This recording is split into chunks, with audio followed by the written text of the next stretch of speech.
Excited to see you all here. It's both a new format for May and me, so it's going to be exciting for everybody here, but also for both of us. As a quick introduction, I'm a co-founder at ElevenLabs, and we are focused on making digital interactions more human through conversational agents and through voice. And I'm joined by fellow incredible founder May, CEO of WRITER. Hi, everybody. We are a AI agent platform for the enterprise. This is such a cool, weird format, like disco, but no dancing. Very excited to be here with Matti, who is my fellow road warrior.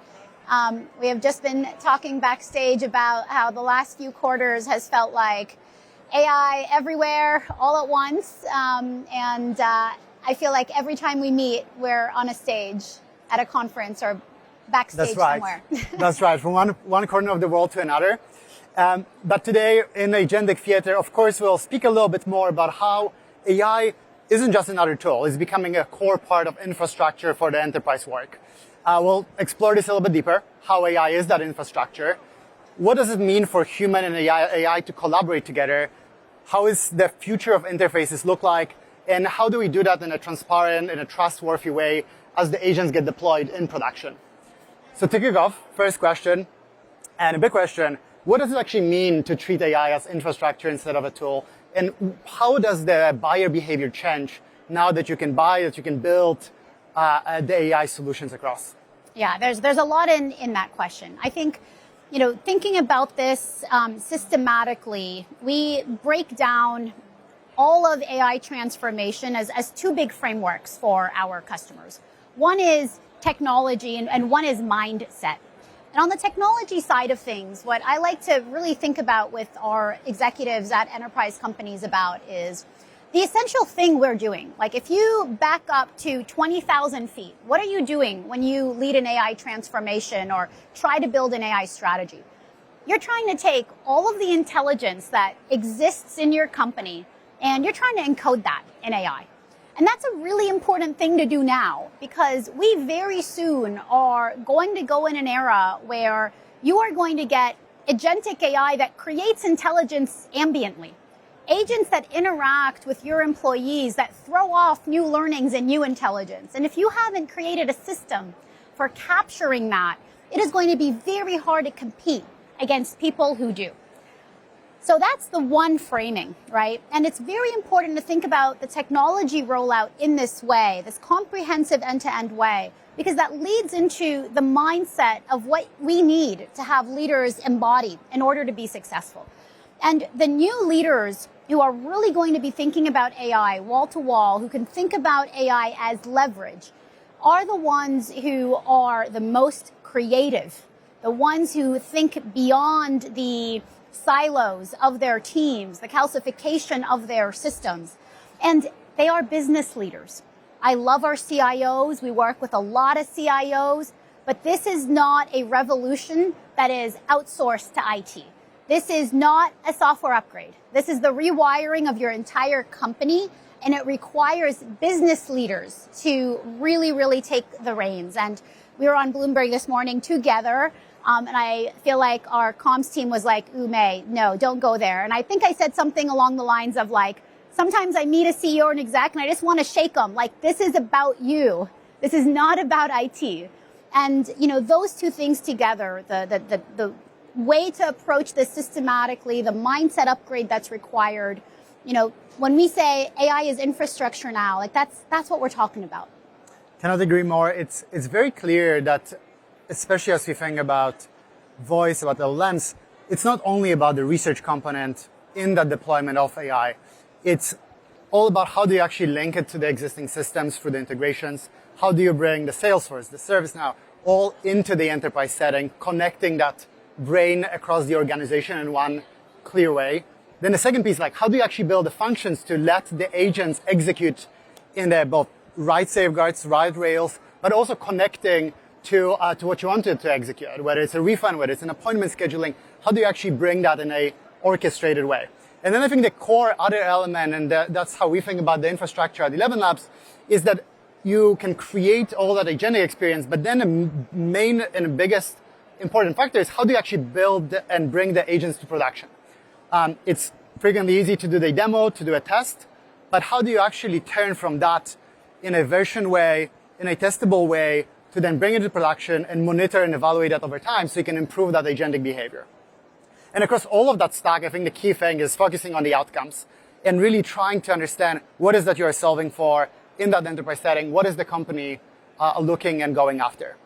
So maybe shifting that a little bit, we've seen increasing shift with our customers and with your customers from moving from pilots to that enterprise deployment. Yeah. Can you unpack this a little bit more and what you've seen? Yeah, I mean, ROI is what everybody wants to talk about it because folks have not seen any. And I think whether it's a rollout of Copilot or a rollout of ChatGPT Enterprise, the vast majority of the enterprise has not seen ROI from this. And it's interesting, we kicked off on infrastructure and didn't mention maybe not the elephant in the room, but like the real reality. We have both built businesses that have bucked kind of the prevailing wisdom of you can't, as a startup, build a full stack solution, right? From the models, and we're interoperable, but we do build our own models. We have our own research roadmaps, both ElevenLabs and WRITER, all the way up to the application layer. We're building a really coherent experience. And I think a big reason why our customers get ROI that far exceeds what they're getting from the rest of the generative AI basket of investments has to do with that full stack investment. And the ROI comes from quality, right? I think like a huge part of what people don't talk about is things aren't scaling because they're not good enough to go wall to wall. They're not good enough to remove a human in the loop or to remove multiple steps. And you need the context engineering that we're able to provide through a full stack platform.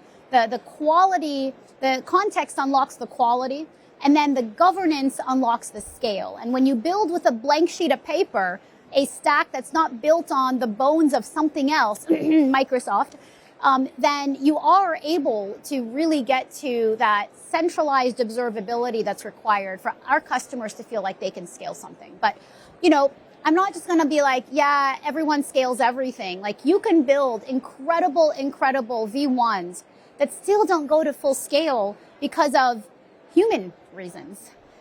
Because not everybody is bought in, or there is a lot of change management to do, or the business doesn't have a tight alignment with IT. So even when you get the technology right, in the enterprise, there's still so much complexity to get to true scale. I think this has been a very clear point over the last 18 months where the technology and the quality finally moved from being able to test into bringing that into production. We've seen this across 3 layers. The first one, it stopped being just an innovation line in a portfolio in the business, and moving increasingly into a core business line, whether it's in customer support, whether it's in sales, whether it's in marketing teams, and now being core part of the strategy to the future. Second one, it's exactly like you said, it's about the ROI. So actually seeing the clear results and tying this back. And then the third piece is that you can actually bring it into production and in a little bit quicker way and see that in your own setting. And maybe to make it into a set of specific examples and the customers that we worked with, a good example is Cisco, where they deployed a AI agent across WebEx, which now is able to support across the entirety of their customer support, their work in an incredible way. Or more recently, the largest e-commerce in India, Meesho, where they are handling over 100,000 daily customer support calls through that work as well. And it feels extremely proud, especially here at Dreamforce, that we are also powering the voice behind Agentforce, or we're part of the voice for Agentforce. That's awesome. Congratulations. So there's like a clear move towards using and working in that enterprise setting across a number of those customers. Maybe one more question on that. We've seen that shift with cloud, with mobile, but also now with AI. What's different? What's different about AI than cloud? I think it's a full company endeavor. What's possible is just so different. And, this cuts across the entire conversation from what do you build and what's the return on investment to how you train people to are jobs at risk, etc. Like when you hear the analogy, when the calculator came out, accountants didn't become obsolete. They just did their jobs different. When Excel came out, etc. Those were tools, right? This is so much more capable of end-to-end creation. And I think what's different is the magic that unlocks. Yes, there's a ton of fear. Like, we cannot understate that. But when you really understand what technology we're bringing into our customers, I mean, we have never been able to have such a short distance between ideation and execution. Like, we have CPG customers right now innovating with WRITER, coming up with new bundling, new customizations, new variations for products for Christmas, like 3 months away. Like, that never was possible. We have customers who can go from like social listening agents, helping them understand what their actual users are saying on Reddit, on the web, to ideating and prototyping actual services that they can take live in a matter of months, not a matter of years. You've got people who are salespeople feeling like they can be marketers. You've got marketers who are shaping the future of the features that a product company builds. And you've got such incredible cross-functional collaboration inside of enterprises because of AI. And none of that kind of transformation existed in cloud or in mobile. It felt like something one part of the company did versus a full rewrite of how we do business, how we collaborate. The other interesting two patterns that we've seen of the shift is, of course, one is with AI, you suddenly shift from using that as part of the infrastructure, whether it's mobile, whether it's cloud, but it acts on your behalf as well in your organization. So it extends a lot of your work beyond just what you input. It actually can act on your behalf. And the second thing, and I think we spoke a little bit about this earlier, to actually make it valuable, it gathers all the context around your organization into that AI setting, which is slightly different to this previous informational shifts that happened. You just reminded me. Yesterday, I had like 5 minutes between meetings. It was like 6 p.m. I asked WRITER what Gong calls had happened, what calls were recorded in Gong that day. Give me a table, the person who had the call, who the customer was with, what use cases, what positive things they had to say about WRITER in the call, and then what were some objections. And I saw one of the fields, one of the rows, was with Ferragamo, a new customer of WRITER.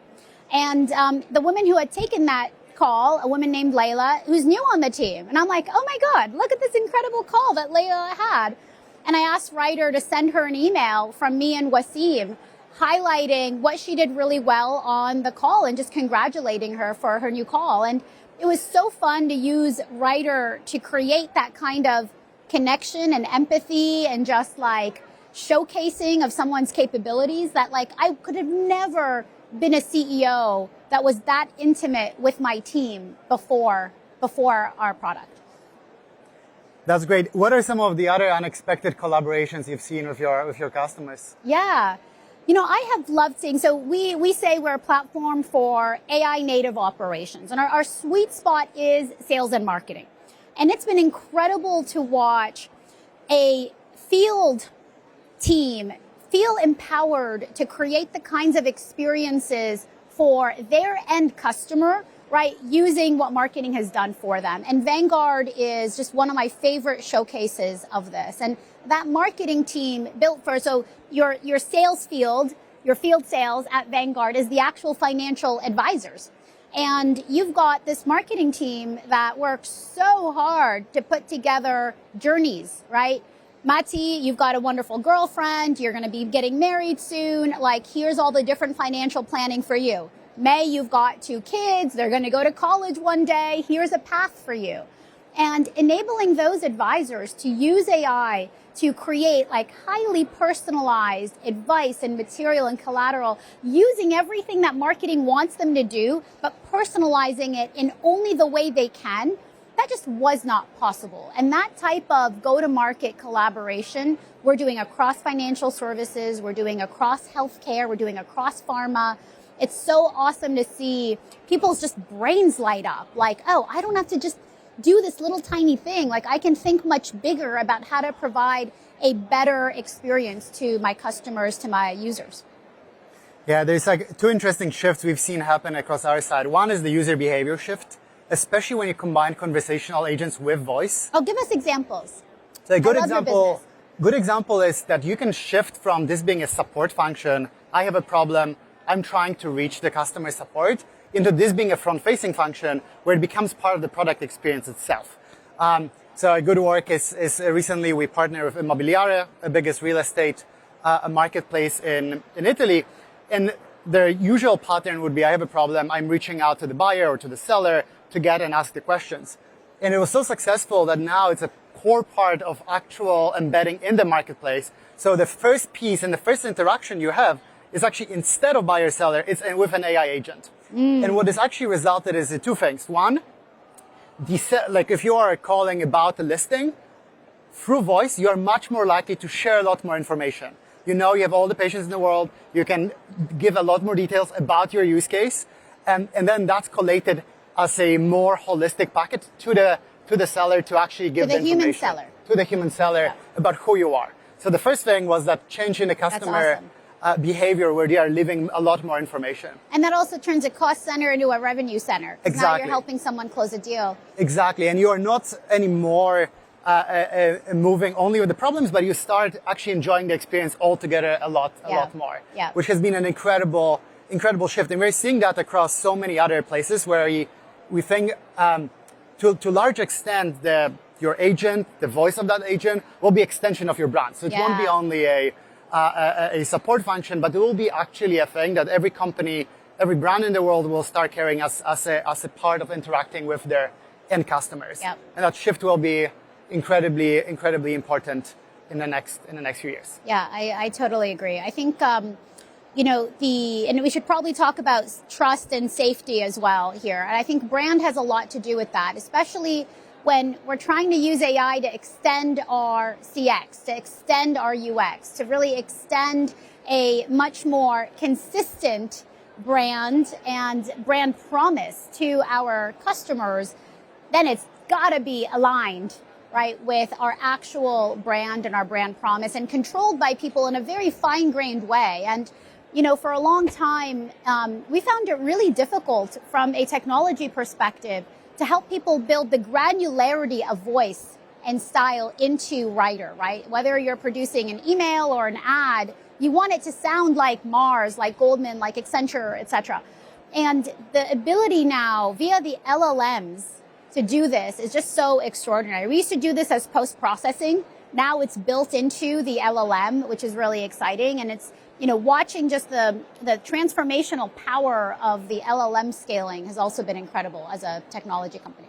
Yeah, no, it's very important, especially as you start interacting with AI, to disclose that AI is on the other side. Yeah. As you build AI agents in production, it's clear that hopefully all of us will have an AI agent that can execute tasks on our behalf. So your agents will say, hey, this is a voice agent, but I'm AI. Exactly. Yeah. Or even before the interaction starts. I think that we are big fans of actually walking the talk, so building a lot of agents ourselves across ElevenLabs. And recently we deployed an AI SDR. So if you are leaving your details and you want to contact Does it have your voice, Maddie? Not yet. I don't think that would be the most successful one for the interaction. But we do have incredible voices across all the different languages. And the main thing that happened is that we started disclosing very clearly, you can leave the details, we'll link you to the right team, but you can accelerate that process by speaking with an AI agent. And by disclosing that, people actually were a lot more keen to use that as part of the process to leave more details. Totally. And it's so novel, too. It's like taking a Waymo. Like it is a novelty. Remembers their it's first actually a Waymo. good experience, too. Yeah. And Waymo also needs a voice. So that's a follow-up They're probably for here. us.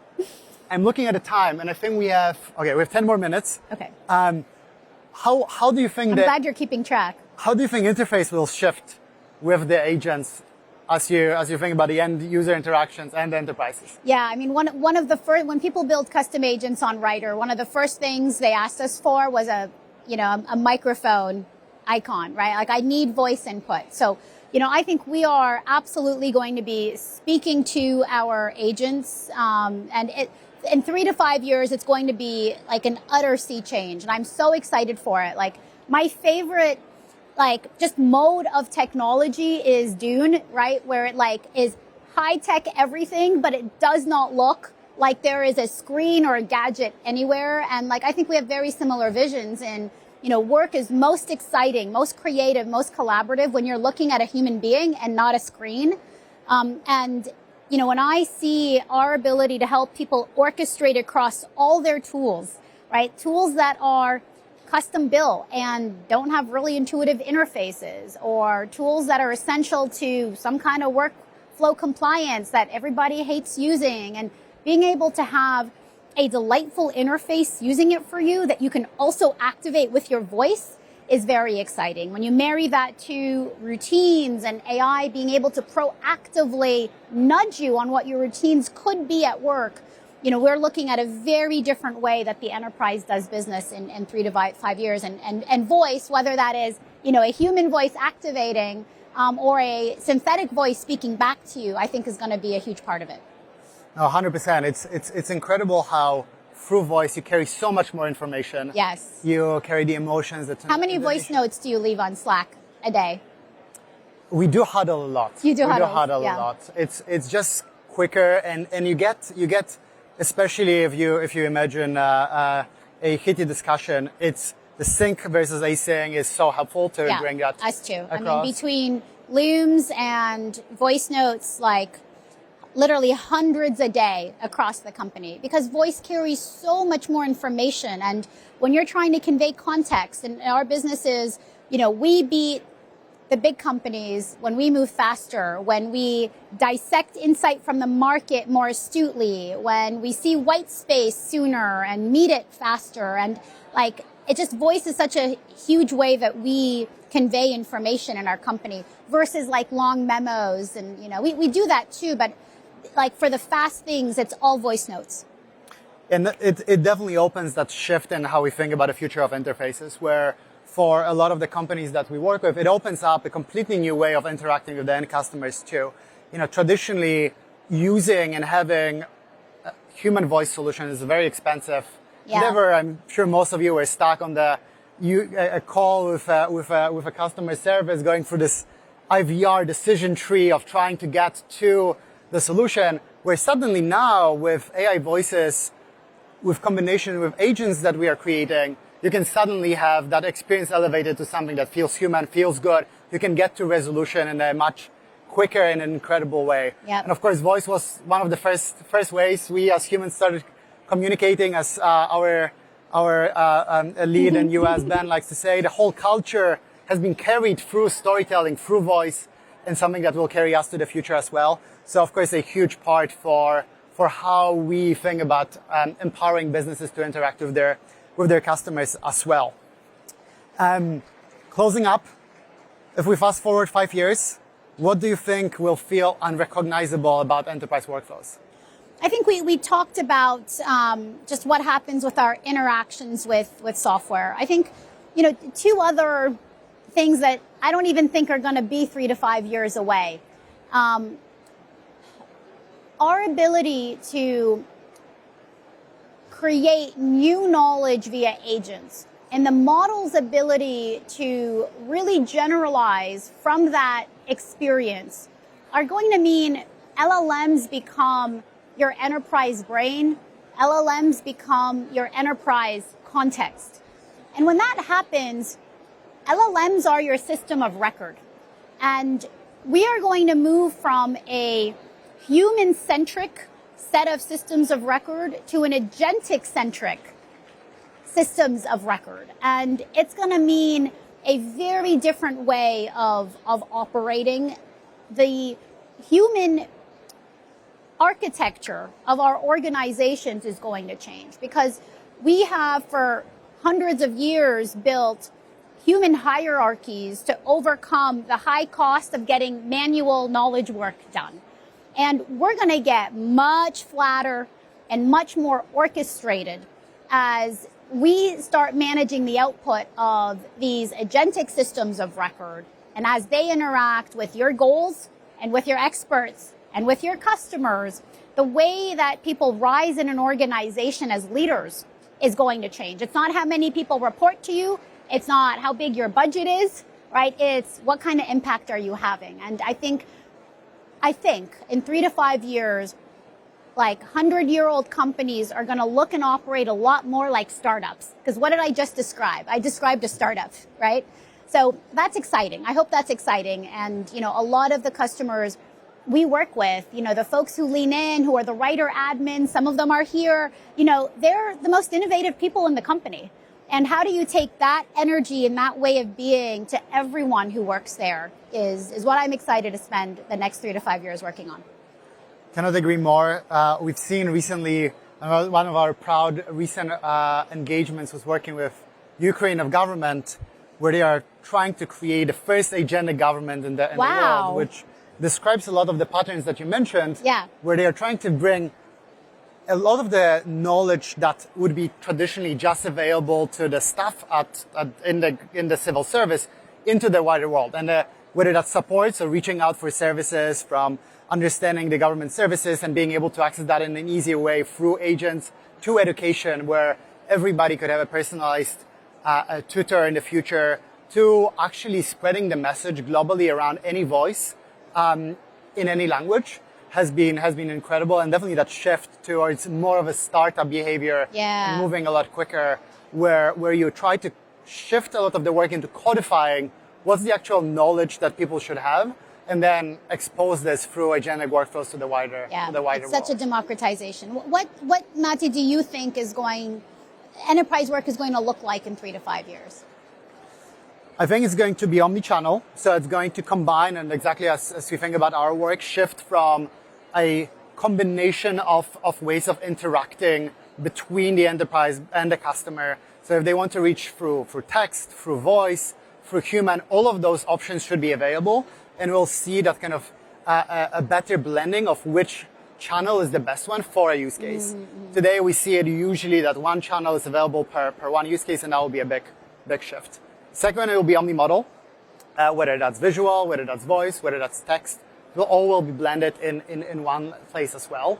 And I think the core element, it's a huge part of deriving value from any of the agentic work, is actually spending the work on the foundation. So being able to link a lot of the data across the organization in a consistent manner. I think in the next few years, we'll see that evolution where every organization that we work with today and the organization in the future will spend increasing time in creating that foundation that's a lot more solid, that you can derive value on. And then two, what this will unlock is that all the manual tasks will be automated, and where the human input will be most valuable is that domain expertise. So I thought you were going to say we're going to be on the beach. I think there will be an increasing amount of time to spend on the beach as well. But I think that will be that beautiful blend where you will have a lot of the repetitive work automated and easier, and then the value of human creativity, human expertise in a given domain will shine through across the enterprise work. Awesome. And now we have last minute, which gives us a chance for one surprise question we each have. So maybe I'll start. We promised each other before the session we're going to ask each other a surprise question that wasn't in the cards. In 3 years, what's success look like for you and WRITER? Oh, in 3 years. In 3 years, we have helped the Fortune 500, like all of them, really rethink bottoms up how they go to market, how they serve customers, how they create new products and services. And what we're talking about in terms of work being more creative, more joyful, that's happening at the world's largest companies, not just the world's smallest companies. What about you? Same question. Okay.